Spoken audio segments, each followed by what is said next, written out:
What's up, Heat Nation? Your boy Ernest here, back with another Miami Heat video. Hope everybody's having a great day. Wish you guys nothing but the best blessings. Before we get this video started, you guys, go ahead and hit that like button, subscribe, hit that notification bell. Help me boom the algorithm on YouTube. And with all that said, you guys, off we go on another Miami Heat adventure.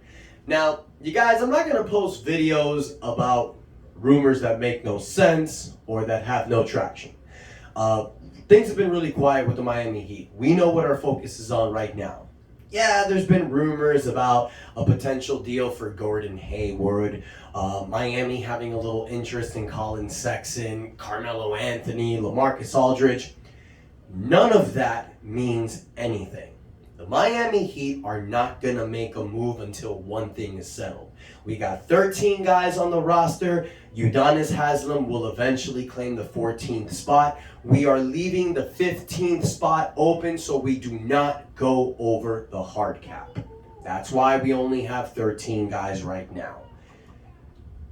Doesn't matter what the interest is. Yeah, there's John Collins. Yeah, there's Jay Crowder, there's Harrison Barnes, there's Miles Turner, there's all these guys. But the Miami Heat are not going to make a move until things with Kevin Durant are settled. When Miami is 100% out of the picture, we will not make a move until then.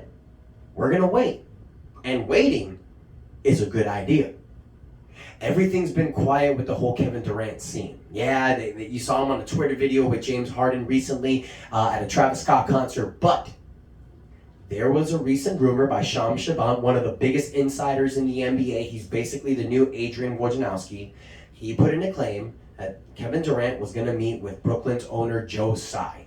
That meeting happened this past Saturday. It basically went down, sure you guys have already heard it. Kevin Durant just reiterated that he wanted to be traded. Now we are seeing what is the true reason of the Kevin Durant trade request. He basically said, now I don't know if these were the exact words, you guys, these are rumors, but basically from what Shams got from the meeting was Kevin Durant said, keep me or get rid of Sean Marks and Steve Nash.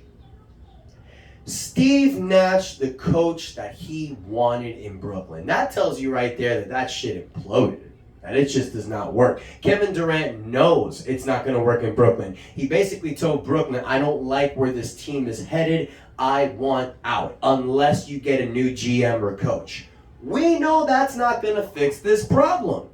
Brooklyn has got a huge ass problem. And that tells you that the lack of genius in that team, the fact of experience, the fact of people who know how to run an organization, you know that that team does not have it. They gave basically the entire farm away from James Harden, lost James Harden in a trade with Ben Simmons, who's not playing. Now Kevin Durant wants out. Kyrie Irving opted in the last year of his contract. You basically might be losing Durant, Irving, and James Harden and ruining your entire future.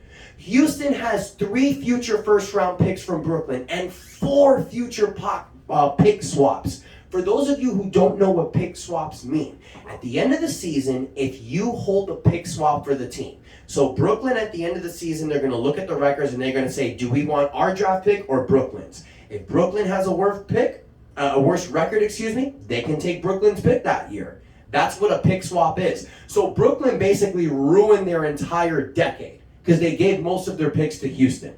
So they're not trying to lose these guys for nothing, but that might happen. Kyrie's on the last year of his deal. Durant wants out. You lost Harden already. Durant's basically telling them, I don't see anything in this team. I want out. Get me out as soon as you can. So what does that mean for the Miami Heat? What does that mean for us? Well, he requested to come to Miami. And for those of you that know this, Phoenix can't basically trade for him. He requested to go to Miami or Phoenix. Phoenix matched Indiana's offer. So now DeAndre Ayton can't be traded for a year. He's on a no trade clause. So that basically takes Phoenix out of the running. So who else you got? You got Miami, and then you got a bunch of other suitors. So Miami, they're not in the driver's seat, you guys, but it makes it a lot easier for them. Because before it was, we're going to take the best offer. You know, Brooklyn had an opportunity to get Jaylen Brown, oh my God, and they didn't pull the trigger because they wanted more. Now, what this means is that Brooklyn can't be that greedy. They can't. They got to take the best offer available. Now, Kevin Durant can obviously say, I don't want to go to that team. He's in a 4-year contract. He doesn't hold all the chips. Brooklyn holds it too. They can just send him wherever he wants. Wherever they want. But if he goes somewhere he doesn't want to play, we've seen what type of guy Kevin Durant is. He's dramatic. If he doesn't want to play, he's going to create a situation that doesn't allow him to play. So what Brooklyn's going to do is they're going to sit, they're going to wait back, and they're going to see what Miami's best offer is going to be. Okay? So I don't think that Joe Tsai is going to get rid of Steve Nash and Sean Marks. He just re-signed Sean Marks to a 4-year extension. He just posted on Twitter that he supports his staff. He's behind his staff. So I think this is more of a thing where he's like, no, Kevin, you're not going to tell me what to do with my staff. These are the people that I hired for the job. You either play with this team, or if you don't like it, we'll send you somewhere else. He's one of the best players in the NBA, so this is obviously going to take some time. So what can Miami do at this point? We've talked about all this, you guys. Miami can do one or two things right now. Throw in an offer that's centered around Bam Adebayo. No. Not going to do that. Or you create an offer centered around Tyler Hero, Duncan Robinson, maybe even Kyle Lowry. I would love to keep Kyle Lowry if there is a way that Andy Ellisberg can make this happen, can make a trade for Kevin Durant while keeping Bam, Jimmy, and Kyle Lowry. I would love that, but I don't see that happening because they're going to go over the luxury tax. So it's going to be really hard to do. So that's option one. Or second option, wait till December or January, where contracts like Caleb Martin, Dwayne Dedmon, Victor Oladipo, very tradable contracts, become tradable. Now, you maybe don't have to add Kyle Lowry in the trade. Now you can throw in Victor Oladipo, Caleb Martin, Dwayne Dedmon, Tyler Hero, Duncan Robinson, a bunch of draft picks, Nikola Jovic, centered around Kevin Durant with a fill-in. Now you can start making more negotiations to bring Kevin in this team. Now, in a perfect world, you want to make this trade before the season starts because you want Durant to be with these guys in training camp. It might happen, but it might not happen. It's just depending on what Miami wants to do. Do you want to go all in, or do you want to wait it out? It's really depending. Now, I will say this, you guys. I think Kevin Durant can use this culture. If Kevin Durant comes to this team, this culture can really get him to that next level. I really feel like, because there's so much drama that happens with Kevin Durant. You bring him in this organization with Pat Riley, Eric Spoelstra, Alonzo Mourning, Shane Battier running the helm, UD as the captain, Jimmy Butler as that dog, all these dog-like mentalities you have. Kevin Durant's going to become that. He's going to be that type. We're going to see that Kevin Durant from the Golden State Warriors. That guy who comes out and just says, I'm Kevin Durant.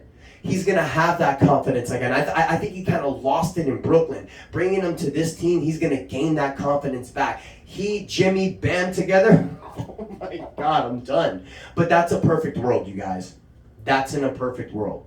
Chances that might happen. Before today, I would have said 30-40%. Now, I'll give it between 50 to 60. Because if Kevin Durant tells Brooklyn, hey, trade me to Miami, that's where I want to go, make it happen. That's really the only way where I would increase those chances, because we were his trade request, but he's not saying it now. It's not being reported now. As of right now, there's 3 teams that are in the running, I'm hearing. Miami, Boston, oh my God, I forgot the third team. I believe the New Orleans Pelicans. I might be wrong. If anybody else knows, please drop it in the comments. I forgot. But I know Miami is a front runner. Boston as well, because they can throw in Jaylen Brown. If Boston throws in Jaylen Brown officially, they will get Kevin Durant. Because Miami's not going to give Bam. And Jaylen Brown is better than any offer that Miami can give. If I'm Brooklyn and I get a Jaylen Brown offer, I'm making that trade. I'm not even thinking about it.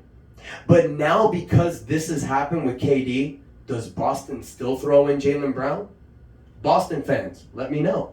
So, I've told you guys this before, and I'll say it again. And I know we've talked about this many times, but every time there's a new update, I'm letting you guys know. I love the team we have now. I love what's going on in the offseason. You're seeing guys like Bam Adebayo, Jimmy Butler already in the gym working. Kyle Lowry, I believe he's going to have a revenge season. Victor Oladipo, revenge season as well. This team went to Game 7 of the Eastern Conference Finals and lost. This is just 2005 flashback, you guys. This team, I feel, is going to come back stronger and better than ever with the roster we have now.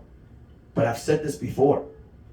If we have an opportunity to trade for one of the 5 best players in the NBA, one of the 2 best players in the NBA, you make that decision. You pull that trigger. We did it with Shaquille O'Neal in 2004. Same thing now. I think it's the right move to do, depending on who you're going to give up.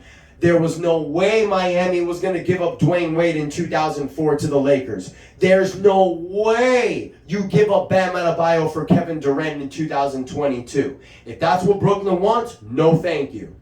You ride it out longer. It's a game of chicken. Miami needs to get ahead. And come on, who do we got on the rim? Pat Riley and Andy Ellisberg.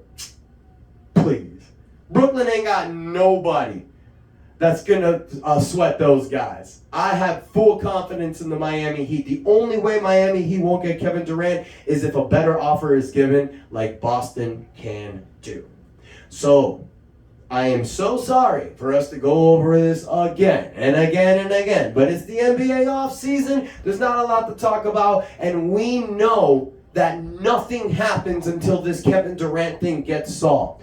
So I'm going to ask you guys again, with this new update, do you think we should go in for Kevin Durant again? Throw in a great offer. No Bam Adebayo, of course. Or are you guys sick of this and saying, I'm done with trying for Kevin Durant? No more. Let's just move on. Let me know your take in the comments, you guys. Don't forget to hit the like button, but most importantly, y'all, please hit that subscribe button. I want to thank you guys for getting me over 550 subscribers. Remember the challenge, you guys. If we get to 1,000 subscribers by the start of the NBA season, I will be doing a free jersey giveaway. I promise you guys. Thank you for the love and support, and until next time, your boy Ernest out. That's enough said.